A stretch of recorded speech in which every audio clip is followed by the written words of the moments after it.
अगर मैं आपको आज ये बोल दूं कि मैं एक ऐसे आईपीओ के बारे में बात कर रहा हूं जिसका दबदबा इंडिया में नहीं बल्कि भारत के बाहर भी है, लास्ट तक वीडियो के साथ बने रहिए। मैं आपको इसकी एक एक जानकारी इसकी दे दूंगा।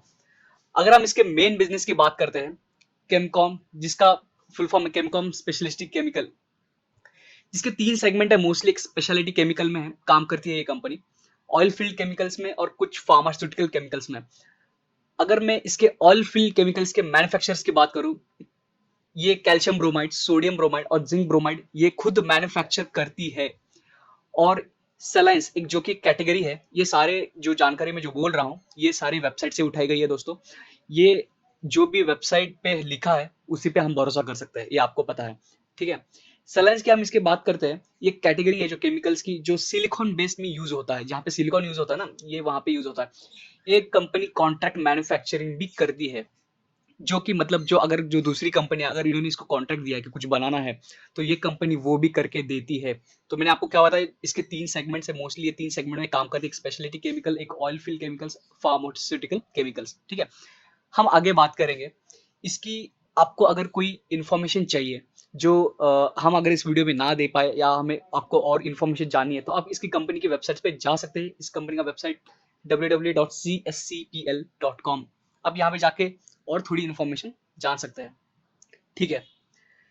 केमिकल सेक्टर की हम बात करते हैं, जो वर्ल्ड में इसकी जो मार पड़ी है, लाइक जो पहले चाइना उसमें बूम करता था, अभी वो चाइना की वजह से ही ये केमिकल सेक्टर में इंडिया का दबदबा बढ़ गया है। उसका रीजन है खुद चाइना ही, जिसने लाइक जो कोरोना वायरस उसने फैला है उसने बहुत बढ़िया काम किया पूरे दुनिया में, ठीक है। तो हम को पता है, और इंडियन फार्मास जो कि इंडिया के लाइक टॉप जो ग्लोबल मेडिसिन प्रोवाइडर है, इंडिया उसमें टॉप में आता है।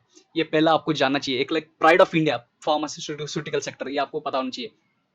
उसका भी बेनिफिट चाइना को, लाइक चाइना ने उसको शुक्रिया बोलना चाहिए कि लाइक उसने जो करके दिखाया, इंडिया के लिए मार्केट दुनिया भर में ओपन हो चुका है, जो कि बूमिंग है, ठीक है, जिसका डायरेक्ट बेनिफिट इंडिया को मिलने वाला है।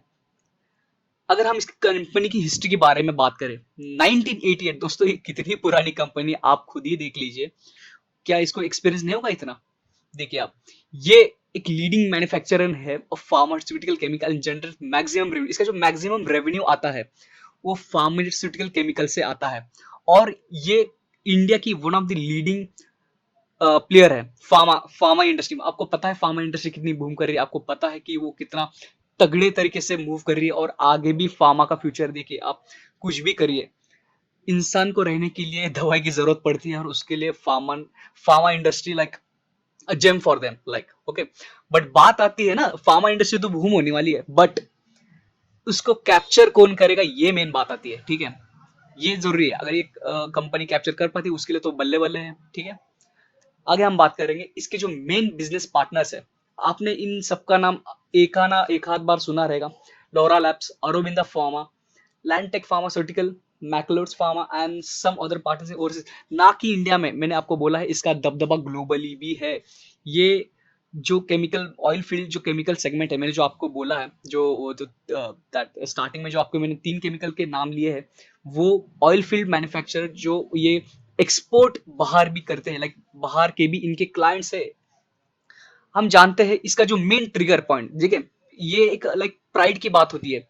2018 में दुनिया की सबसे 8 largest manufacturer HMDS and second largest manufacturer of CMIC chemical world wide, ये इसका जो पहला केमिकल सेगमेंट है स्पेशलिस्ट केमिकल, ये 2 केमिकल्स है एचएमडीएस एंड सीएमआईसी। मैंने आपको बोला है इसका बहुत भयानक दबदबा है। अगर इस ये आईपीओ मुझे इसी वजह से प्रॉमिसिंग लगता है, ठीक है।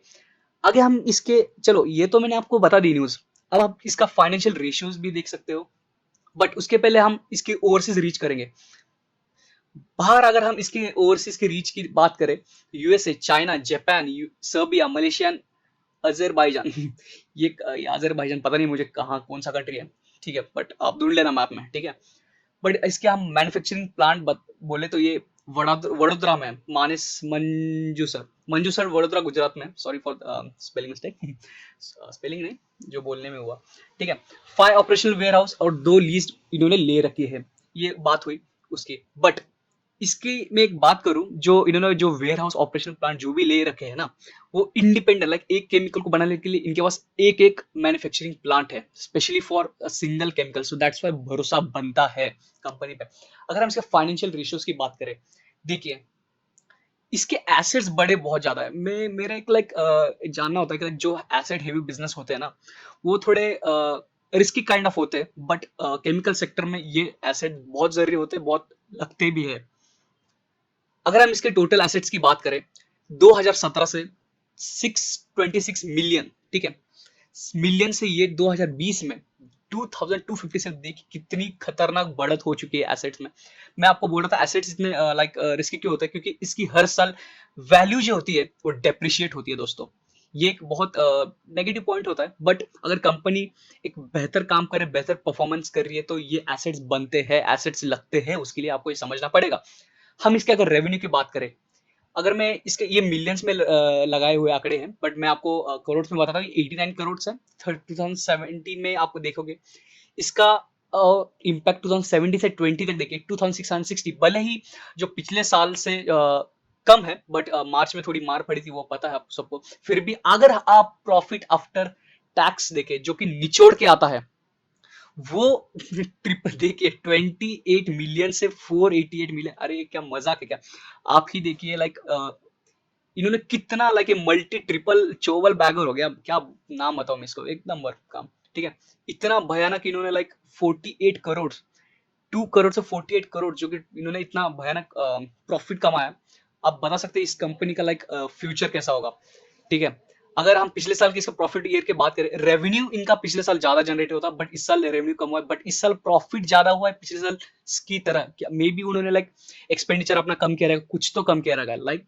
ठीक है, ये तो बात हुई फाइनेंशियल से, तो लगता है ये बड़ी पक्की कंपनी है।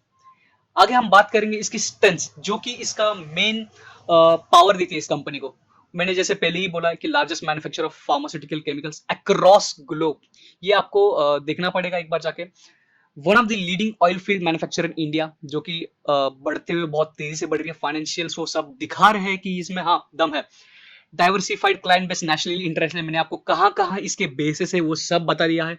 और इसकी इंडिया में भी, तो इंडिया में तो आप समझ लो लीडर ही है ये। परफॉर्मेंस इसकी कंसिस्टेंसी है, फंडामेंटली इज ये गुड परफॉर्म करे। मैंने आपको इसके रेशियोज भी बताए हैं, कैसे कैसे इसके प्रॉफिट बिफोर टैक्स, वो सब आपको मैंने बता दिया है। और डेडिकेटेड मैन्युफैक्चरिंग प्लांट, मैंने आपको पहले भी बताया कि इसका हर एक प्लांट हर एक केमिकल के लिए डेडिकेटेड है। अगर कोई पेन बनाना है, जो जैसे रेनॉल्ड्स का पेन है, तो रेनॉल्ड्स का पूरी फैक्ट्री उन्होंने लगा दी है, तो इससे जो क्लाइंट का जो भरोसा होता है वो और भी बढ़ जाता है, ना कि एक ही थाली में दो चार खाना खा ले, ऐसा नहीं है। Okay, right. क्यों कंपनी इस तो इतना सारा बिजनेस है, तो दिमाग में एक बात तो आती है कि कंपनी आईपीओ के लिए अप्लाई ही क्यों कर रही है। देखिए, जो मेन इन्होंने पॉइंट बताया, company wants to expand their business. सीधी सी बात है, इनको एक्सपांड करना सीधी सी बात है। पहले ही इतनी ग्रोथ कर रही है, तो और पैसा आएगा। कंपनी पैसा कहां से लेगी? हमारे से ही लेगी ना, हम लोगों से ही लेगी, और कहां से लेगी?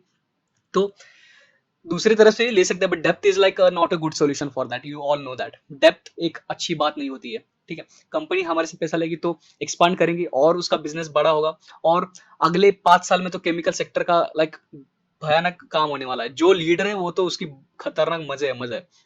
और इस टाइम पे आईपीओ का मार्केट बहुत गर्माया हुआ है, आप सबको पता है। जैसे अभी अभी अभी जस्ट हैप्पीएस्ट माइंड का देखा है, 110% की लिस्टिंग हुई है, जो कि क्या बोले, मजा आ गया उसमें। ठीक है, हम अब इसके आईपीओ की डिटेल्स की बात करेंगे, कब ये कैसे रिव्यू होगा। हम इस वेबसाइट पे जाते हैं, ये आईपीओ वॉच है, इससे कोई हमारा कोई रिलेशन नहीं है, बट हाँ इसके आंकड़े बहुत जरूरी मायने करते हैं।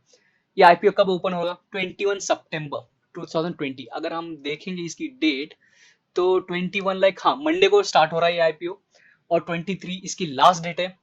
इसका अप्रोक्स आईपीओ लॉट साइज है 380 crore. IPO size, not lot size, sorry for that. और फेस वैल्यू उन्होंने 10 रखी है, और लिस्टेड एनएससी बीएससी दोनों पे होगा, आपको प्रेफरेबल एनएससी होगा, बेटर है। ठीक है, रिटेल पोर्शन जो कि इसकी मेरे को एक अच्छी बात लगी, इन्होंने जो दूसरे जो नॉन इंस्टीट्यूशनल इन्वेस्टर है उनको इन्होंने फेयर वैल्यू से डिक्लेयर किया है। रिटेल इन्वेस्टर को उन्होंने गुड प्रेफरेंस दिया है, 35% एक अच्छा आंकड़ा होता है। ओके, अगर हम इसके लॉट साइज की बात करें, 44 शेयर्स मीन्स आपको मिनिमम अमाउंट 14,960 आपको लगेगी इसको आईपीओ को लेने में, और मैक्सिमम 572 शेयर्स तक आप ले सकते हो। तो मैक्सिमम अमाउंट कितनी हुई? 1,94,480 करोड़। ओके, बेस मैंने तो आपको जो मेन है वो सारा मैंने आपको बता दिया है। अगर हम हमारे व्यू की बात करें तो हमें ये आईपीओ बहुत ही प्रॉमिसिंग लगता है। आगे आगे आने वाले सालों में केमिकल सेक्टर एक बहुत जबरदस्त बूम दिखाने वाला है। ठीक है, मतलब वो लाइक तेजी से बढ़ने वाला है, समझ रहे हो आप? ठीक है, और बात करें फार्मा सेक्टर की, देखिए ये कंपनी 3 सेक्टर में डाइवर्सिफाइड है। अगर केमिकल सेक्टर में एक ऐसी कंपनी आ रही है आईपीओ लेके, तो आपको लिस्ट या इसमें आपको इंटरेस्ट रखना ही चाहिए। चलिए दोस्तों, विदा लेता हूँ, मिलते हैं अगली वीडियो में। अगर आपको वीडियो अच्छा लगा तो आप लाइक कीजिए, दोस्तों के साथ शेयर कीजिए, उन्हें भी जरा नॉलेज दीजिए। ये हो गया टोटल हमारे इस आईपीओ का कंप्लीट एनालिसिस। और आप हमारे टेलीग्राम चैनल को ज्वाइन भी कर सकते हो, वहां पे हम डेली कॉल्स देते हैं। और लाइक कीजिए इस वीडियो को। धन्यवाद। जय हिंद।